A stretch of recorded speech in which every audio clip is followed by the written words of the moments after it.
everybody. My name is Avril Keating and I am the director of the UCL Centre for Global Youth. I want to welcome you to the third instalment of what we're calling the CGY Conversations with. This is our third instalment, so I'm hoping we're becoming a little bit more adept with the technical side of things, but I can't promise anything. We're still a work in progress. In this instalment, I'm delighted to be speaking with Professor Judith Bessant, who is the professor at RMIT University, which is in Melbourne, Australia. So it is morning here, early morning in London, and dinner time over in Australia. It is indeed. Judith has a very extensive list of publications on youth politics and policy, but today we're going to be focusing on her forthcoming book, which is called Making Up People, Youth, Truth and Politics. Welcome, Judith. Thanks for joining us today. Thank you, Avril, and lovely to meet you. I've been lucky enough to have a sneak peek at the book, which is not out just yet, and I enjoyed reading the introduction immensely. Can you tell us, just to start off, when is this book coming out? Well, I actually sent the final proofs off yesterday, so I'm hoping it'll come out late this year, early next year. Congratulations. Yeah, probably with a 2021 publication date. Yeah, thank you. So tell us about your book. What is this book about? Oh, okay. The book is about young people and politics, and it's about sort of an incongruity that I have noticed and kind of think is interesting. So it's an exploration of discussions or representations of young people as apolitical, disinterested in politics, but then the reality that young people are central to political debates and politics generally. And the idea that they're not meant to be political because they're immature, inexperienced, they've got teen brains, irresponsible. So they're not meant to be political, but yet they're criticised also for not being interested in politics and for being disengaged. So there's all these interesting sort of contradictions that I just found really curious. So that the book is an exploration of that, you know, those sort of contradictions or paradoxes. Mm-hmm. It's also about how young people are represented, and what representations are, how they get to be represented in the different ways that they are represented, and that's why I call making up. That's after copying Ian Hacking's idea of making up people. So who makes up these ideas about who young people are, and how does that affect or influence who young people think they are, and what do young people say about who they are? How do they represent themselves? So in a nutshell, that's what the book's about. And so what did you want to achieve by writing this book, other than completing a task that is, I've done it once, not sure I'm going to do it again, got to be honest. What did I want to achieve? I suppose I wanted to draw people's attention to that, and many people already write about it, the contradictions in the way in which people are represented and the politics involved in the networks of experts of various kind who create classifications of young people, how they come about. I wanted people to pay attention to the fact that they are representations, and to encourage people to think about why it is that we have those representations, and are they real, and are they real to what extent, and the way in which we know and represent young people today and how they represent themselves hasn't always been the way we conceive young people and the way they experience their lives now. So in large part, it's an historical exploration as well that goes back through history, and it looks at the ways in which age categories have changed dramatically, you know, and looks at, for example, the role of young people in the French Revolution, the role of young people during wars, the role of young people in the 60s, 70s. So it takes us through to the 20th century up until now, and then the way in which young people are also representing themselves. I particularly liked the historical angle that you were taking for two reasons. And one is which, as a sociologist myself, I fall into this trap. I don't necessarily look backwards, or I don't have the deepest understanding of how things compare into past. So you can think things are new when in fact they're just a continuation or a slight shift on what's happened in the past. Yeah. So that's one factor, but then also there's a second factor, which is that I teach a module next term in the spring on youth cultures and youth movements from historical and sociological perspectives. So your book is kind of going to be very helpful for me. So thank you for writing this book for my teaching. It sounds like a really great course. It's new, I love it. Yeah, I do think history, we don't see a lot of history in sociology anymore. So I think that it's really valuable to go back and have a look at the way in which young people were represented in the 18th century, for example, in the 1950s in Australia. I've got a couple of case studies that sort of I use to develop the points or the arguments that I want to make. And then the last part of the book focuses on the contemporary period more, looks at changes in the labour market and the way in which young people were represented variously then and now. And then I look at contemporary forms of youth action, how young people are talked about, and then how they respond, what they say and what they say also through their actions. So when you talk about, you look at how young people represent themselves, what kind of mediums do you look at in order to kind of see how they represent themselves? What do you mean by that? I try to use a variety of different mediums.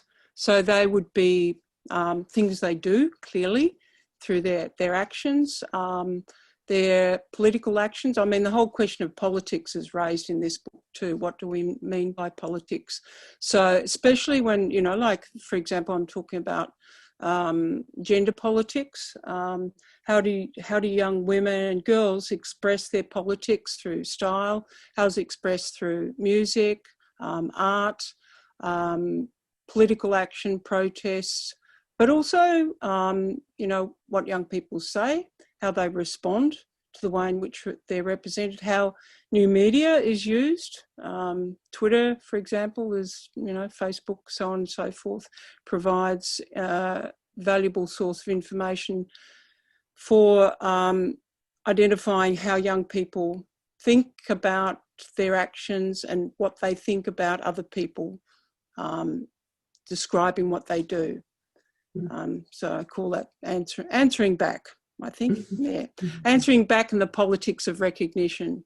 Okay. So, so there's a discussion in there about politics and what we mean by politics, because part of the criticism laid against young people is that they're apathetic, not interested in politics, too selfish and all that sort of stuff. So, and the argument, which is made by many other people, is that many times people use a very narrow definition of what politics is. So there's a little sort of discussion of exactly what do we mean by politics when we're talking about young people as being politically engaged and young people as being capable of being political agents. Mm-hmm. So I suppose there's a difference between political agents and turning out to vote or to be able to make a difference in that more consistent way. So I feel there is more recognition of the wider sort of definition, particularly after Eric Amna's work, of the broader understanding of what politics is, or political action can be. But it's, I suppose, but young people are still blamed, particularly by the right-wing press, for not engaging in conventional politics in the way that adults want or say that they want them to. I'm not sure the current government really wants young people to be politically active or engaged. Well, I think that's exactly right, because I mean, governments and organisations, universities, schools, etc., talk about youth participation, how wonderful it is, but I'm curious, you know, as to the extent to which they really are willing to cede, you know, power to young people. But the part of the argument too is that a lot of the way in which young people are represented as not being capable of political action, I argue has a lot to do with developmental theory, and also that young people are seen as dangerous, also because many of the things that they do contest, not all young people, but contest the status quo. And I'm not saying that all young people do that. Many young people are sort of, you know, happy, you know, accepting the status quo, neoliberal politics. Many young people are joining sort of the right, for example. So I'm not sort of saying that all young people are the same, but I'm just saying that there are reasons for why I think people in established positions of power are fearful of young people. Helen Brocklehurst's work I've relied on quite a lot. She sort of makes that argument as well. Mm-hmm. You mentioned the developmental perspective, and what I've noticed recently is that you have, and I wonder what your thoughts on this are, a resurgence of a biological understanding of adolescence and youth. So in Britain last year, there was a book, I think it was last year, Time is Doing Funny Things, but very, very recently, Sarah Jane Blakemore wrote a book called Inventing Ourselves. She's a neuroscientist who talks about the teenage brain and the role of the teenage brain. And it grabbed a lot of attention. It sold very well. She won a lot of impact prizes.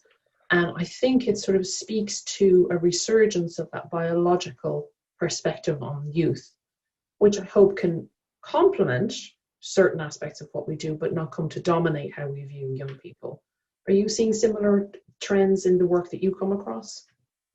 I think it's been there for a long time, you know, Stanley Hall, for example, but we have seen a resurgence of it, I think, probably in the last 10 to 15 years. And I think that people have tried to scientise prejudice primarily, and to say that, you know, we can put, you know, young people in MRIs and look, scientifically the lights light up when we do this, so we can demonstrate as a true fact that they're more inclined to risk because, you know, their synapses do this or that at that age. So, I mean, I'm very sceptical and critical, and I've written about the, you know, I think I call it wide for risk or something. I think that it's pseudoscience. And I think it's dangerous because people buy into it uncritically. And it's the same sort of argument that we used against women. You know, women, we can, you know, demonstrate scientifically are prone to too much, you know, emotionality and dependency on their husbands and their fathers, therefore they should not be allowed to vote. So, and the same with, you know, like American brains, you know, they used to call it the Negro brain. It's the same kind of, I would call it nasty politics. And it's just scientising in this case, an age-based prejudice. It's not to say, I'm not ignoring the fact that there are differences between a 6-month-old and a 5-month-old. But I'm just very sceptical of, you know, arguments around, a lot of the arguments around developmental theory, especially the new kind. Yeah, or rather that they're, you know, reified and considered to be much more powerful and expert, rather than seeing that they're still socially determined and influenced by the attitudes around, and how we interpret the neuroscience data still is related to how we view young people or how we interpret it in that way. Or if it comes to the fore in understanding youth and young people. So we're seeing, I think, an interesting shift where you have sort of the extension of childhood more and more up to 18 and beyond. And a sort of fierce battle here around votes at 16. But it's difficult to sort of disentangle the biological and the sociological at times in terms of how the debate is being molded. And it's just, I feel for young people, there seems to be so many, more than any other group, more contradictions and more pressures and more, you are too young to vote, too stupid to vote, but you're too bad for not voting. You should not be involved in politics because you're not capable, but you have to be involved in politics. And, you know, more pressures than other sorts of groups in that way, that we don't accuse 30-year-olds of doing the same sorts of things or 35-year-olds, even though still they could count as emerging adults. So now we have a catch-all term instead to bash people, which is just call it millennials. Yeah. So, I mean, I think you asked what I tried to do in writing the book, I suppose, to get people to start thinking about those sort of things, you know, the categories and the ways in which we represent young people. And that, sorry, I just lost concentration there. And that's not to deny the biological, because, you know, like we are embedded in our bodies, and our bodies influence how we feel and what we do and a whole lot of things. But as you said, you know, the world, we are embedded in our bodies, and then we are embedded in a culture. And, you know, the meanings that we give to certain kinds of people varies across time, across culture. There are many historians and anthropologists who will talk about the way in which categories like childhood or adolescence or elderly will change, and change dramatically with culture and with time. Can I ask, why this book now? What compelled you to write this one right now? I haven't thought about that. You know, I think it just evolved out of the work I've been doing for a long time. I've always been interested in the question of age and ageism and the meanings that people give to certain kinds of people. And I just got a bit antsy about the way in which young people are being represented all the time, and decided that I needed to pay more attention to those representations and try and draw people's attention to the politics that's involved in creating those representations, in making up people, and get people thinking about, well, actually, you know, is that really true? Is it true to an extent? So, yeah, I suppose I just got a bit fed up with the way in which I saw representations being accepted more or less uncritically, and the effect that they were having on our politics and young people as well. So you work much like me. You get annoyed at something and some representation, and that has prompted at least 4 of my recent articles. Yeah, I suppose, yeah. I just got a bit fired up about it, but yeah, but it was a long time in coming. You know, as you say, you know, it takes a while to get a book out. Yes. Yeah. Or at my rate, my second one might come out in 30 years or something like that. Very slow. Yeah, well, it's a bit tricky now as well. It is very tricky right now to get. I feel like we've achieved anything if we do something in one day. Yeah. In the opening pages of this book, you were very open about the fact that while you were writing it, you had a very significant health crisis. So I was kind of curious, did this change how you approached the book, or how you approached writing, or how you approached understanding the argument that you were trying to make? Oh, okay. Yes, it did, because I had to ask for extensions from the publishers. Well, actually, I wouldn't call it a health crisis. I'd call it an accident. And, well, maybe I can get people curious enough to get the book now. But what, what happened, and this can happen, it's good that academics are listening to this, because we do a lot of travel, especially if you live in Australia. You want to go to Europe, it's a long way. So, and it can happen to anybody at any age. So what happened is that usually every year I go to a conference in somewhere in Europe or North America or somewhere, South Africa, and it involves a long flight. So I got on the plane and I was really, you know, how you're so tired when you get on the plane, exhausted, done the paper, everything, off we go.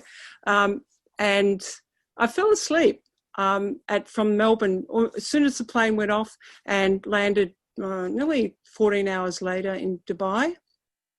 And during that time, I was crawled up in asleep on the chair, and my partner Rob said, "Come on, wake up, we're here." And I thought, "Oh, Ripper, wonderful." I slept all the way. We're in Dubai, and got up to get off the plane.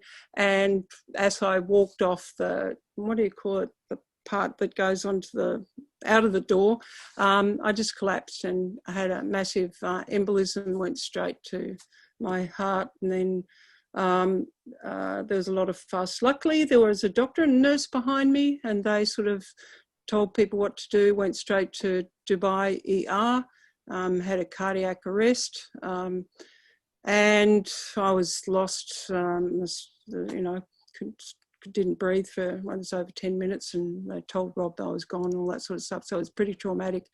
And they put me in a coma for a couple of days. Next thing I know, I wake up, and my children were there, because they thought, expected the worst. They thought they were going to bring me home in a box. It was, so we were holed up in Dubai. We weren't allowed to fly home for a month. And then we're only allowed to fly short flights back. So it took a while to get home. So the opening is an acknowledgement, dedication to the staff in ER, who 15 of them, who sort of pumped me back to life. So that's my story. But it's also a story about the hospitality that I experienced in Dubai, which was amazing, and it just got me thinking about the importance of hospitality, because at that time I was going to give a paper in Florence. It was about refugees and young refugees, and in particular, and it was about the appalling way in which Australia treats refugees. And it sort of got me thinking about, you know, my experience, because I was in a country that was so different, the colours, the smells, the noise, it was just so alien. And yet I was just so lucky to have experienced the hospitality and the kindness that I experienced there. And I just made me think, you know, how difficult it is for people that don't get that when they're in strife. So that's a long-winded answer to your question. I'm so sorry. I didn't mean to ask to probe on the personal and obviously highly traumatic details. It's more the thinking about the connection between the personal, the political, and the kind of work that you do, in terms of whether it had galvanized you to kind of think in a different way about the work, and not necessarily the delays, but if suddenly, you know, you could write faster because you had more urgency, or it was much slower because you were recovering. But I suspect that it didn't galvanize you as much in this project as towards other projects such as hospitality and refugee, and give you new ideas for that other part of your work. Yes, it gave me an experience, you know, and I was lucky. I was just lucky because, you know, I didn't experience the racism that a lot of people do. You know, I could afford, I was insured, you know, there were all those sort of things, but it still was an experience of vulnerability that made me think, oh, you know, like, just made me empathise and think about what it must be like for people who find themselves in strife in such a different country.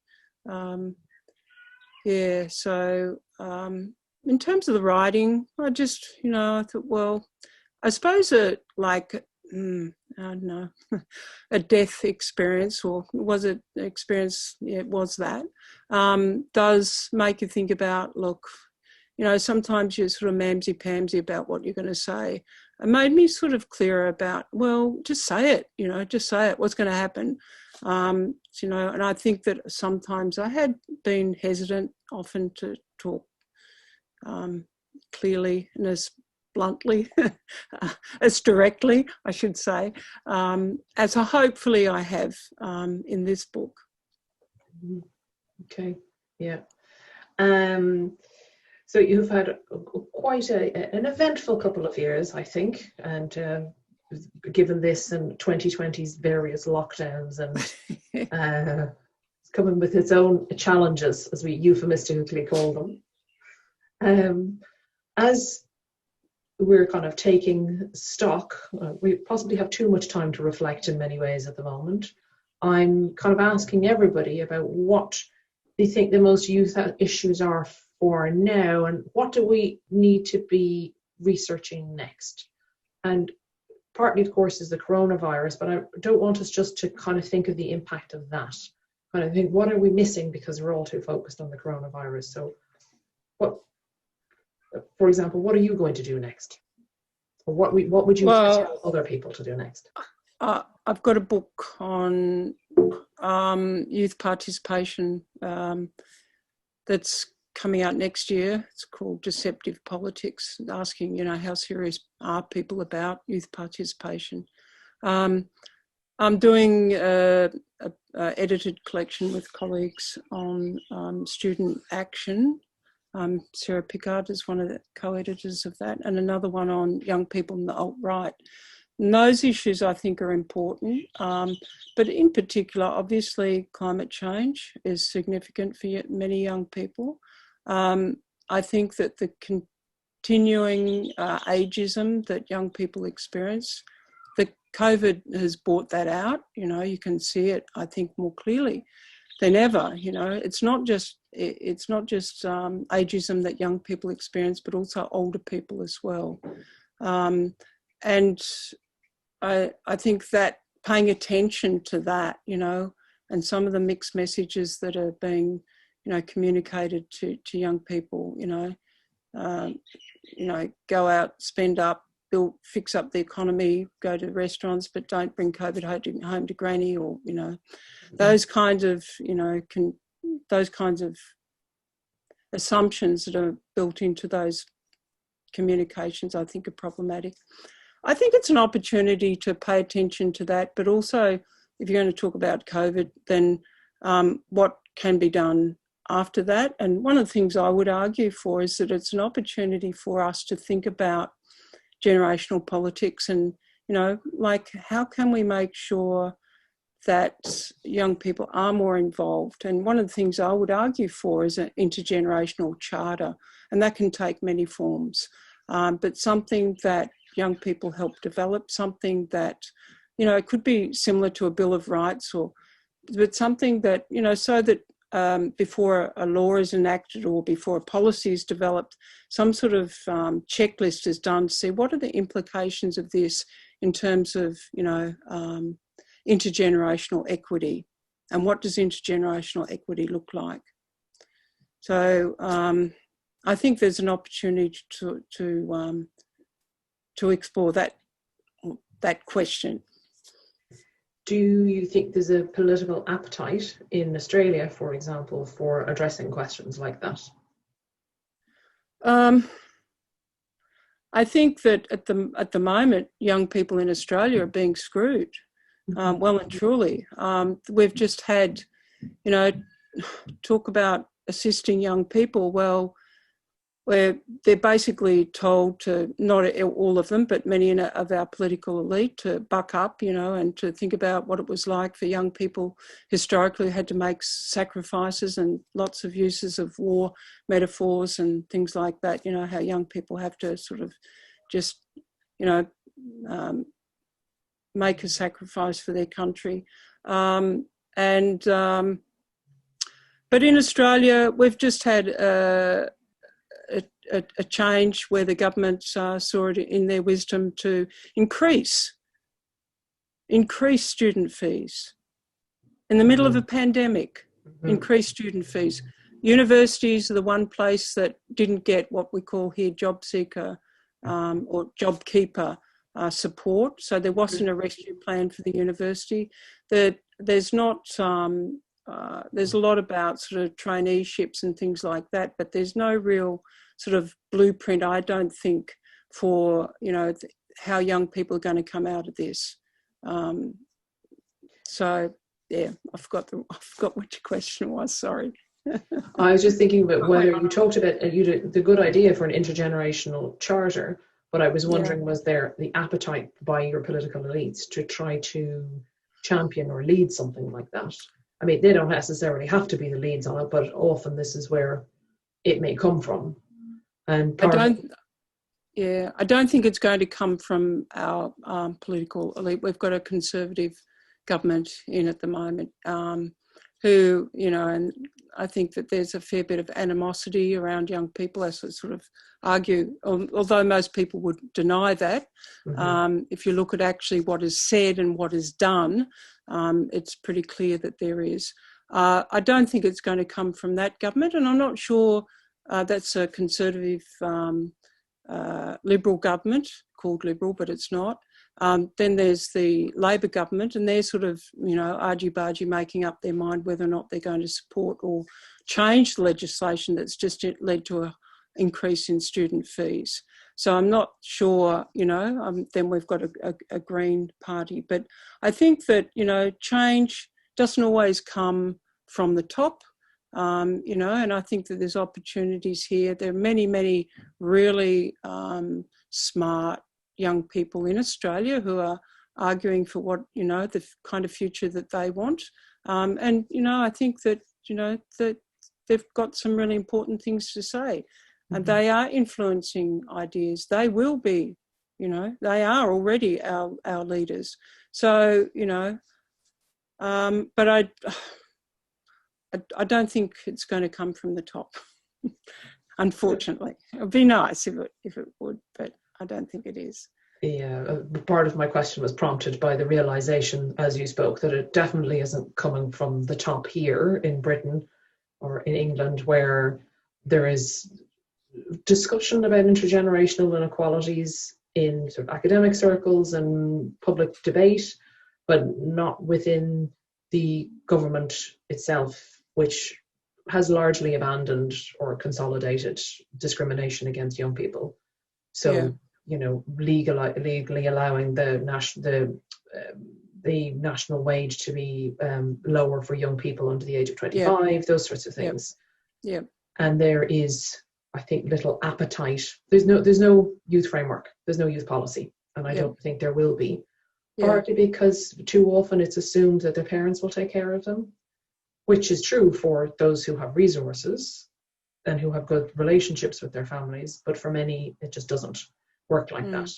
So it is a source of shock and frustration to me that there is just no youth policy in that way that would be helpful, and which has been needed after the 2008 crisis and is going to be needed now, but I don't think will be forthcoming. Yeah, I'm afraid I have to agree with you. There's a lot of talk. I think politicians love to talk about young people. And often I find I was listening to some politicians, leaders of our political parties, and I'm always amused by the way in which they say, well, when I was young, I went to university. And so, it's, everybody was young, and so it's sort of a point of identification, but I'm not sure serious our political leaders are about developing a genuine youth policy, one that's going to sort of take things seriously, that young people care about, like the labour market, like decent jobs, not getting chewed up and screwed up in the gig economy, and told, that, it's good, you've got flexibility, all this sort of stuff. How can we create new meaningful jobs in a context where, we're facing sort of climatic disaster if we don't sort of get our act together soon? What kind of jobs would be good? Mm-hmm. So, and I can't see those, we've just sort of, the government here has just invested a lot of money, or, their sort of template for the future is to invest more in fossil fuels. So that's sort of, that is disheartening. I think it's disheartening for a lot of young people as well. Mm-hmm. We're coming towards the end of this, and it's very dispiriting in many ways, lots of very thought-provoking. On the plus side, we have a special guest in the back of your room, which is the little doggy that's come to join us, is sitting on your chair. Yes. Can you see that? Oh. I'll tell you, that will be the most popular bit of this whole video. People going, doggies! That's Panda. Yeah, she can be embarrassing because sometimes she starts snoring. She didn't do that. Oh, she lightens the mood. Yeah. Anyway, it has been just a real pleasure to speak to you today, and I'm so grateful that you've taken the time. I'm also grateful that I know that you're going to continue to fight the good fight and to try to change perspectives and policies about youth and young people. I can't wait to read your book when it comes out, and I'll make all my students read it too. In due course. Excellent. Well, I think it will be, it's in paperback, so it will be relatively affordable. So, okay. Well, thank you, Avril. I really enjoyed it. Thank you for asking me to be interviewed. It was fun. Yeah. And well, lovely to meet you. Lovely to meet you, and hopefully we will meet again. Doesn't have to be in person. You can always do another Zoom at some point. Well, it'd be nice to meet in person, though. It would be preferable, but I'm also conscious of the flying and all the rest of it. Okay, you take care of yourself, and good luck with the next books. Thank you. Bye, everyone. Bye-bye. Bye.